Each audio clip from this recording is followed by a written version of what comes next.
बरगे खिज़ां किस्त नंबर 13। इसे दोबारा होश आया तो घूर अंधेरे के सिवा कुछ ना था। वो घबरा सा गया, मगर फिर दूसरे ही लम्हे इसे अपने दाएं पाँव के अंगूठे में दर्द की शदीद लहरें उठती महसूस हुई। इसके होश में आने से पाँव की अज़ियतनाक तकलीफ भी जाग उठी थी। वो हनूज रसन रस्सा था उस आयरन स्टूल पर और उसी जगह पर जहाँ थोड़ी देर पहले इस पर तशद्दुद के पहाड़ तोड़े गए थे। सारंग कभी तकलीफ के मारे कराने लगता तो कभी अंधेरे में आंखें फाड़ फाड़ कर हरासा अंदाज में देखने की कोशिश करता। नाखून नीचे अंगूठे की तकलीफ अब भी इसके लिए नाकाबिले बर्दाश्त हो रही थी। ताहम इसे ऐसा महसूस हो रहा था कि इसका जख्म नंगा नहीं था, उसकी पट्टी कर दी गई थी। वो होंठ नीचे अपने वजूद में उठने वाली कर्ब अंगेज लहरों पर वो मुश्किल काबू पाते हुए था। अभी थोड़ी देर गुजरी थी कि इसे आहट सुनाई दी। इसके बाद सामने अंधेरे में इसे रोशनी की बारीक मुतवाज़ी लकीर सी बनती नजर आई, जो दूसरे लम्हे चौड़ी होते होते एक रोशन चौखट में बदल गई। किसी ने इस कैद खाने का दरवाज़ा खोला था। सारंग परेशान सा हो गया। वो समझ गया कि इस पर फिर तशद्दुद किया जाने वाला है।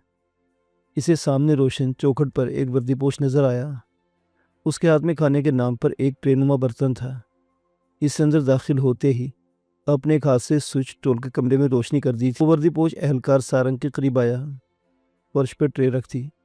सारंग ने कदरे तुमानियत महसूस की।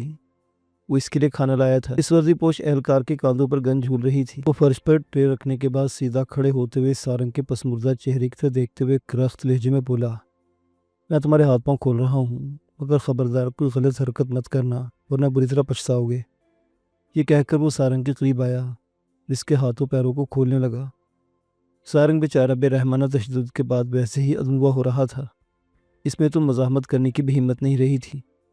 बहर तो वर्दीपोश एहलकार अपने तय मुहताद अंदाज में सारंग को खोलने के बाद कमरे से फ़ौरन बाहर निकल गया और अक़ब में दरवाज़ा भी बाहर से बंद कर दिया। इसके कमरे से बाहर निकलते ही सारंग ने सबसे पहले अपने ज़ख्मी अंगूठे को देखा। वहाँ पट्टी बंधी हुई थी। अंगूठे में ज़ख्म की वजह से अपनी दाएं रान के नेफी वाली जगह पर गिड्डी सी महसूस हो रही थी। सारंग को भूख तो ना थी, अलबत्ता प्यास की शिद्दत इससे इसका हलक सूख रहा था। इसने खाने की ट्रे से देखा, वहाँ पानी का गिलास रखा हुआ था। सारंग बदिक्कत तमाम स्टूल से उठा तो अचानक इससे अपने ज़ख्मी अंगूठे की तकलीफ़ में इजाफा महसूस हुआ। वो बेइख्तियार किराह कर रह गया। इस ज़ख्म ने इसे माजूर सा कर डाला था, मगर सारंग माजूर बनना नहीं चाहता था। लिहाजा इसने दोबारा हिम्मत की और ज़ख्म से उभरती हुई टीसों पर काबू पाते हुए वो लंगड़ाते हुए ट्रे के करीब आया और फर्श पर बैठ गया। इसने गिलास की तरफ अपना कप कपाता हाथ बढ़ाया। पानी था ही कितना, वो घटाघट एक ही सांस में सारा पी गया। मकदूर पर प्यास बुझाने के बाद वो गहरे गहरे सांस लेने लगा। वो अब इस कैद खाने से फरार के बारे में सोचने लगा, मगर सरे दस्त अपने मुफर की एक ज़रा भी राह सुझाई नहीं दे रही थी। तब फिर अचानक इसके ज़हन में एक ख्याल बिजली की तेज़ी से कूदा। इसने सोचा कि वही वर्दीपोश एहलकार यकीनन ज़रा देर बाद वापस यहाँ बर्तन लेने आएगा। अगर किसी तरह इस तनहा एहलकार पर काबू पा लिया जाए तो कुछ न कुछ फरार की सूरत पैदा हो सकती थी। तब सारंग ने तहैया कर लिया कि वो अपने अंगूठे के ज़ख्म की चंदा परवाह किए बगैर इस मुसल्ला वर्दीपोश एहलकार की गन को इससे छीनने की कोशिश करेगा। फिर जो होगा देखा जाएगा। वो अब शिद्दत से इसके दोबारा लौटने का इंतज़ार करने लगा। मुतवहिश और गैर यकीनी हालात दिगरगू का एक एक लम्हा मौत की दस्तक देता महसूस हो रहा था। इसे अपनी कनपटियाँ जलती महसूस हो रही थी। काफ़ी देर गुजर गई मगर कोई अंदर ना आया। हालांकि सारंग का ख्याल था कि जो वर्दीपोश एहलकार इसे खाना देकर गया वो वापस भी लौटेगा, मगर हनूज ऐसा ना हुआ। वो किसी के आने का मुंतज़िर ही रहा। सारंग को इस बात पर भी ताज्जुब हो रहा था कि आखिर ये इंडियन ऑफिसर इसे पाकिस्तानी जासूस बनाने पर क्यों तुला हुआ है, जबकि इसके पास से ऐसी कोई शय या कोई ख़तरनाक हथियार भी बरामद नहीं हुआ था। बिलाखिर काफ़ी देर गुजरने के बाद वर्दीपोश फौजियों का वही गिरोह दोबारा नमूदार हुआ। उनमें वो सफाक इंडियन ऑफिसर भी था। सारंग का दिल फिर कनपटियों पर धड़कने लगा। वो ये समझा कि अब इसे एक बार फिर तशद्दुद का निशाना बनाया जाएगा, मगर दूसरे लम्हे वो ठटका। इसे यहाँ से कहीं और ले जाया जा रहा था। इसके दोनों हाथ पुश्त पर बांध दिए गए और राफलों के कुंदे मारकर इमारत से बाहर लाया गया तो सारंग को वक्त का अंदाज़ा हुआ। ये रात का कोई दरमियानी पहर था। आसमान पर चांद की तिलिस्माती खून रोशनी रेत पर निछावर हो रही थी। सेहरा में चटकी हुई चांदनी का मंजर बड़ा पुरस्कार नजर आ रहा था। सारंग को धकेलकर करीबी मौजूद एक जीप में सवार कराया गया और जीप एक झटके से आगे बढ़ गई। जीप में 4 फौजी पराजमान थे। दोगली सीट पर और 2 इसीलिए अकबी सीट पर बैठे थे। सारंग को अब एक नई परेशानी ने घेर लिया था। इतना तो इसने भी अंदाज़ा लगा लिया था कि इसे यहाँ से ज़रूर किसी ऐसी जगह मुंतकिल किया जा रहा था जो यकीनन किसी बड़े कैद खाने से कम ना होगी। ये सोचकर वो गहरी तशवीश में मुब्तला हो गया, क्योंकि वो जानता था कि अगर एक बार किसी बड़े कैद खाने में पहुँचा दिया गया तो फिर इसके फ़रार की राहें नामुमकिन हो जाएंगी। लिहाजा जो कुछ करना था इसी वक्त करना था, वगरना वो सारी ज़िंदगी दायरे गैर की जेल में पड़ा सड़ता रहेगा। ये ख्याल आते ही वो इनसे जान छुड़ाने के अवामिल पर गौर करने लगा जो सरे दस इसे मुश्किल तरीन महसूस हो रहे थे, क्योंकि वो इस वक्त भी 4 मुसल्लह भारतीय फ़ौजियों के नरगे में था। इस पर मुतज़ाद इसके दोनों हाथ में पुष्ट की समत बंधे हुए थे। ताहम इसने एक बात नोट की थी कि इन लोगों को इस बात का अंदाज़ा हो गया था कि वो इनके लिए एक बेज़रर कैदी है, जिसकी हैसियत महज गलती से सरहद पार करने वाले एक बंदूकी सी है। मगर फिर भी ये लोग ढटाई पर अड़े हुए थे और ज़बरदस्ती इसे एक पाकिस्तानी जासूस बनाने पर तुले हुए थे। इंडियन बॉर्डर सिक्योरिटी फोर्सेस के इन चारों बंदों में वो शफाक ऑफिसर ना था। सारंग को इसकी गैर मौजूदगी भी कदरे हौसला दी हुई थी। इसकी वजह शायद यही रही होगी कि सारंग इससे खौफजदा था, जबकि इन चारों में से 3 अफराद वही थे जिन्हें तशद्दुद के दौरान सारंग ने इन ऑफिसर को इन्हें मुरली, अशोक और मदन कहकर पुकारा था, जबकि चौथा ड्राइवर था, अगरचे वो भी मखसूस वर्दी में था। जीप तारीख सहरा में दरमियानी रफ्तार से दौड़ रही थी। ये कहाँ ले जाया जा रहा है? बिलाखिर सारंग ने डरते डरते पूछा। काले पानी। इसके साथ बैठे मुरली ने इस्तेज़ाई हंसी के साथ कहा, काले पानी? ये कौन सी जगह है? सारंग मजीद उलझन का शिकार हो गया। ये वो जगह है जहाँ से सिर्फ आत्मा ही निजात पा सकती है। इस बार अगली नशिस्त पर ड्राइवर के बराबर बैठे अशोक ने जहरीले लहजे में कहा। बाकी सब लोग इसकी बात पर ठहके लगाने लगे। सारंग बेचारा परेशान सा हो गया। इतना तो वो भी समझ गया था कि ये लोग इसकी बेबसी से हिज़ उठा रहे हैं, लिहाजा वो खामोश हो रहा। जीप दरमियानी रफ्तार से रेत पर दौड़ी जा रही थी। अचानक जीप को झटके लगने शुरू हो गए और इसकी रफ्तार बतदरीज धीमी पड़ने लगी। क्या हुआ तिवाड़ी, जीप की रुक गई है? अचानक इसके बैठे हुए बराबर अशोक ने इससे परेशानी से पूछा। पता नहीं क्या हुआ, कार्बोरेटर की खराबी लगती है, ड्राइवर ने जवाब दिया। कहीं तेल तो ख़त्म ही हो गया? सारंग के बराबर बैठे मदन ने कहा, मगर जब तक तिवाड़ी कोई जवाब दे बगैर जीप को रोक चुका था। जीप के रुकते सबसे पहले तिवाड़ी और अशोक नीचे उतरे। फिर शायद ज़रा कसलमंदी उतारने की गर्ज से सारंग के बराबर बैठे हुए मुरली और मदन भी कूदकर जीप से नीचे उतर आए। तिवाड़ी अब जीप का बोनट उठाकर इस पर झुका हुआ था। ज़रा देर को ये लोग सारंग की तरफ से गाफिल हो गए, जिसकी वजह यकीनन यही रही होगी कि एक तो उन्हें हत्या था, दूसरा इसके दोनों हाथ पुष्ट पर बंधे हुए थे। मगर यह भी हकीकत थी कि इस मौका से फ़ायदा उठाने के लिए बज़ाहिर खामोश बैठे सारंग के दिमाग में हलचल से होने लगी। इसने कनखियों से आसपास का मकदूर पर जायज़ा लेने की कोशिश की। जीप बगैर हुडके थी। बहर तौर कनखियों से जायज़ा लेने के दौरान सारंग ज़रा चौंका। इस अपनी दानी तरफ किसी वीरान मतरूका इमारत के खंडर नजर आए। अचानक एक सनसनीखेज ख्याल के तहत सारंग का दिल कनपटियों पर धड़कने लगा। वो सोचने लगा किस तरह अगर वो इन खंडरात के मतरूक वीराने के अंदर दाखिल होने में कामयाब हो जाए तो कुछ खुलासी हो सकती है, मगर ये इसे नामुमकिन ही नज़र आ रहा था। ताहम इसने अब नहीं तो कभी नहीं के मिसदाक इस मौका से फ़ायदा उठाने की कोशिश की और नीचे मौजूद इन चारों मुसल्लह वर्दी पोश एहलकारों को गौर से जायज़ा लेने लगा। जीप में लगता था कि कोई बड़ी खराबी हो गई थी, क्योंकि तिवाड़ी बोनट उठाए जीप के इंजन पर झुका हुआ था, जबकि बाकी तीनों राइफल गोद में रखे पासी रेत पर आलती पालती मारे बैठे हुए सिगरेट पी रहे थे। सारंग के कदमों में एक कैनवस बैग भी रखा हुआ था, जिसके अंदर शायद इन लोगों की ज़रूरत का कुछ सामान मौजूद था। सारंग ने सबसे पहले अपने पुष्ट पर बंधे दोनों हाथों की रस्सियों को हिलाना जुलाना शुरू कर दिया। यही कोशिश वो पिछली काफ़ी देर से कर रहा था। अब ज़रा मौका मिलते ही अपनी दोनों बंधी हुई कलाइयों को ज़ोर ज़ोर से आपस में रगड़ने लगा। इसे अपनी कलाइयों में बंधी रस्सी ढीली पड़ती महसूस होने लगी। सारंग ने अपनी खुफिया कोशिश मज़ीद तेज़ कर दी। बिलाखिर ज़रा देर बाद इसे अपने कलाई के गिर्द रस्सी का हल्का ढीला पड़ता महसूस हुआ। सारंग ने फ़ौरन एक हाथ खफीफ सा झटका देकर कलाई के ढीले पड़ते रस्सी के हल्के से बाहर निकाल लिया। अब इसके दोनों हाथ आज़ाद थे, मगर वो अपने दोनों हाथ पुष्ट पर रखे खामोशी से बैठा रहा। वो किसी जल्दबाजी का मुजाहरा नहीं कर रहा था और ना करना चाहता था। ताहम इसका दिल अब कामयाबी के मुतवक्को एहसास तले ज़ोर ज़ोर से धड़धड़ा रहा था। वो अब ताक की मौका में था। इसने जीप के करीब बैठे ठट्ठों में मगन इन एहलकारों को अपनी तरफ कनेक्शन से देखा। उनका फासला जीप से 6-7 कदम पर था। तिवाड़ी, कितनी देर और लगेगी? अचानक अशोक ने सिगरेट का आखिरी टोटा एक तरफ उछालते पूछा। बस थोड़ी देर सर, अब प्लग साफ कर रहा हूँ, कार्बोरेटर तो ठीक कर लिया है, तिवाड़ी ने गर्दन मोड़कर कहा। तब फिर अशोक अपने करीब बैठे मदन से कहा, जा यार, जीप में बैग रखा है, ताड़ी की बोतल भी रखी है, ज़रा उठा ला। मदन उठा और जीप की तरफ बढ़ा। सारंग का दिल तेजी से धड़कने लगा। वो जिस मौका का बेचैनी से मुंतजिर था वो करीब आ रहा था। मदन जीप के करीब आया, एक नज़र सारंग पर डाली। इसे नहीं मालूम था कि सारंग के दोनों हाथ आज़ाद हो चुके हैं, लिहाजा इसने अपनी राइफल जीप की सीट पर रखे झुककर सारंग के कदमों के करीब रखे। बैग को उठाने के लिए झुका। सारंग इस मौका का मुंतजिर था। इसने झपट कर अपने करीब पड़ी राइफल उठा ली। मदन सारंग को देखकर ही चूंका जैसे इसने अचानक मुर्दे को जिंदा होते देख लिया हो। सारंग ने इसकी हरकत से फायदा उठाते हुए राइफल की नाल इसकी गर्दन से लगा दी। खबरदार कोई हरकत न करना वरना। इसकी तहदीद अमेज कुर्राहट पर मदन का चेहरा सूख गया। उशूक और मुरली तक सारंग की गुर्राहट पहुंच चुकी थी। वो कुर्ती के साथ उठने लगे तो सारंग ने ऊपर तले 2 फायर इनके कदमों को बिल्कुल करीब दाग दिए। वो लड़खड़ा से गए। जीप के बोनट पर झुके हुए तिवाड़ी ने फौरन बोनट गिरा दिया। खबरदार कोई भी जगह से हरकत ना करे वरना इधर सबकी लाशें तड़पती नजर आएंगी। सारंग दुरुस्त लहजे में बोला। इसने राइफल को बड़े माहिराना अंदाज में पकड़ रखा था। मुरली और अशोक को बखूबी अंदाज़ा हो गया था कि सारंग को इनकी नीम खुदकार राइफल चलानी आती थी, मगर अशोक का चेहरा गुस्से से स्याह पड़ने लगा था।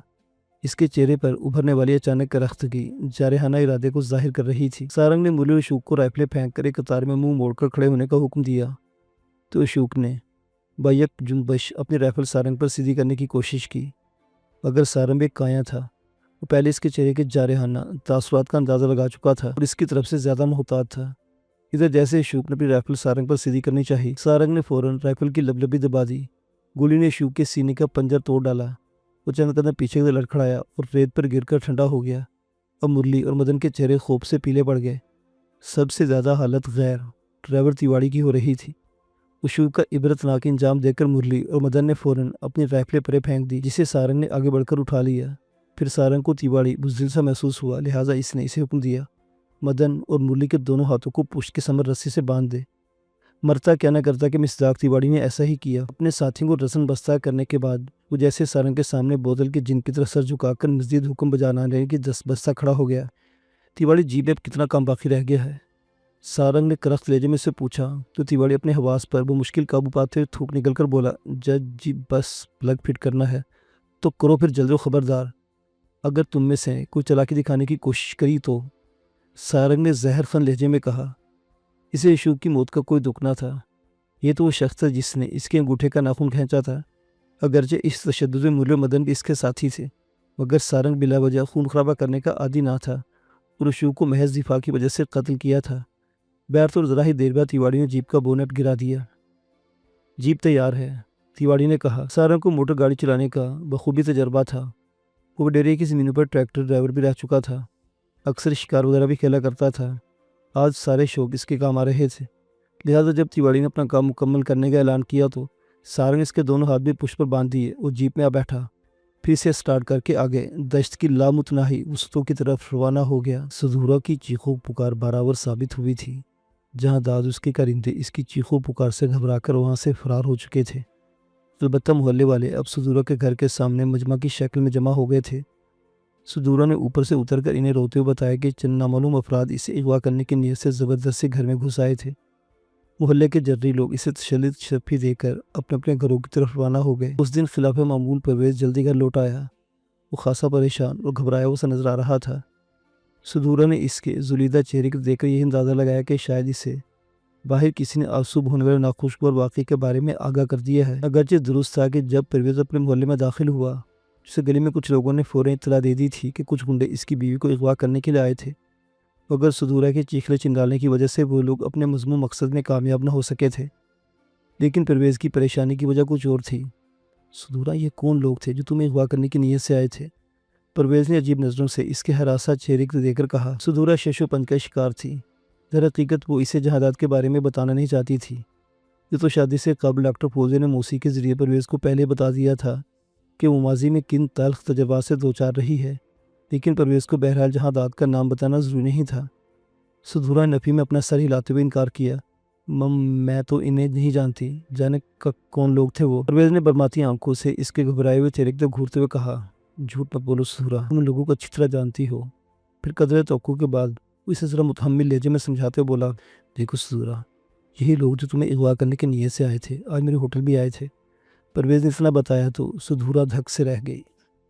پھر انہوں نے مجھے دھمکی دیتے ہوئے یہ کہا تھا کہ میری بیوی یعنی تم ان کے چھوٹے سائیں کی باندھی ہو، اب تمہارے یہی بہتر ہوگا کہ تم اپنی بیوی کو طلاق دے کر آزاد کر دو، بصورت دیگر اس کے خطرناک نتائج بھی نکل سکتے ہیں۔ پرویز نے اپنی بیوی ستورہ کو اپنی اصل پریشانی سے آگاہ کر ڈالا، جسے سن کر ستورہ اپنی جگہ سن ہو کر رہ گئی۔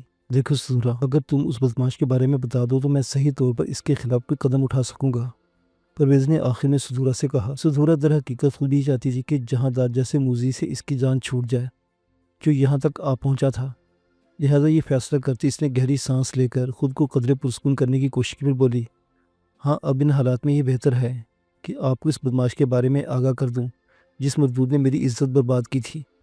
کہتے پھر ستورہ نے پرویز کو جہادات کے بارے میں بتا دیا اور اسے یہ بھی بتا دیا کہ وہ تھر کے ایک بڑے اور بااثر زمیندار میر منصب خان کا بیٹا ہے جس کی اس شہر میں بھی اپنی رہائش گاہ ہے۔ ستورہ کی بات سن کر پرویز کا چہرہ چند ثانیے کے لیے پرسوچ خاموشی میں مستغرق ہو گیا۔ سائیں، میرا خیال ہے تم کس طرح جہادات کی شہر و رہائش گاہ کا پتہ لگا کر پہلے اس کے باپ سے ملنے کی کوشش کرو، آج کل تھر میں قحط اور خشک سالی کی وجہ سے وہ ادھر ہی ہوگا۔ ستورہ نے تجویز دیتے ہوئے کہا، پھر مزید بولی، در حقیقت جہادات اپنے باپ میر منصب خان سے بہت ڈرتا ہے، میرا خیال مجھے سب سے پہلے یہی کام کرنا پڑے گا۔ پرویز پرتفکر لہجے میں بولا، اگر پھر بھی جہادات اپنے حرکتوں سے باز نہ آیا تو میں پھر پولیس سے اس کے خلاف پرچہ کٹوا دوں گا۔ ویسے میں نے اچھا کیا کہ جب جہادات کے آدمی مجھے دھمکی دے میرے ہوٹل پایا تو میں نے ان میں اپنے ایک آدمی کو ان کے تعاقب میں روانہ کر دیا تھا، وہ ان کے ٹھکانے کا پتہ لگا کر مجھے بتا دے گا کہ تم نے بہت اچھا کیا۔ ستورہ جلد سے بولی، ایسا کرنا جب تمہیں اچھی طرح میر منصب خان کے گھر میں بارے پتہ لگ جائے تو مجھے اپنے ساتھ لے جانا، میں خود بھی بڑے سائیں سے ہاتھ جوڑ کر گزارش کروں گی کہ اپنے لاڈلے بیٹے کو سمجھائے۔ سائیں بڑا بذات خود ایک شریف آدمی ہے، مگر تم نے بتایا تھا کہ جہادات کے باپ میر منصب خان کے تھر میں نجی جیل بھی ہے، پھر وہ بھلا تمہاری جیسی ایک غریب بھاری کی بیٹی کی فریاد کو کیا اہمیت دے گا؟ نہیں سائیں، تھر میں جو نجی جیل ہے وہ جہادات اور اس کے منشی کی ملی بھگت سے ہے، جو ویسے ہی ہم غریب بھائیوں کے بارے میں بڑے سائیں کے کان بھرتا رہتا ہے۔ ستورہ کی بات پرویز اپنے سر کو تفہیمی انداز میں جنبش دینے لگا، پھر کسی پریشان کن خیال کے تحت وہ ستورہ سے بولا، مگر ستورہ، کیا تمہارا میرے ساتھ چلنا خطرے سے خالی نہ ہوگا؟ سائیں، ایک بڑے خطرے سے نمٹنے کے لیے ہمیں تھوڑا بہت خطرہ تو مول لینا ہی پڑے گا، اور پھر تم میرے ساتھ جاؤ گے، پھر ڈر کس بات کا؟ ستورہ نے کہتے ہوئے فخری انداز میں پرویز کو دیکھا، تب پرویز کا سینہ فخر سے تن گیا۔ اس نے تھوڑی سی رد و قدا کے بعد ستورہ کی بات مان لی۔ ستورہ کو اگرچہ اپنے شوہر کی کل والی بات انتہائی ناگوار گزری تھی، لیکن اس نے بھی دل میں تہیہ کر لیا تھا کہ وہ پرویز کو ایک نہ ایک دن شریفانہ زندگی گزارنے پر مجبور کر دے گی۔ اگلے دن اعلیٰ صبح پرویز ستورہ کو محتاط رہنے کی ہدایت کر کے اپنے ہوٹل کی طرف روانہ ہو گیا، اور اس سے یہ بھی کہا کہ اگر اس کا آدمی جسے وہ جہادات کے تعاقب میں روانہ کر چکا تھا کامیاب لوٹا تو پھر وہ جلدی ہی ہوٹل سے گھر لوٹ آئے گا، اور بعد میں وہ دونوں میر منصب خان کی رہائش گاہ کی طرف روانہ ہو جائیں گے۔ پرویز کے جانے کے بعد ستورہ جلدی گھریلو کام نمٹانے لگی۔ لگ بھگ کوئی 2.5 گھنٹے بعد پرویز لوٹ آیا، اس کے چہرے سے جوش مترشح تھا۔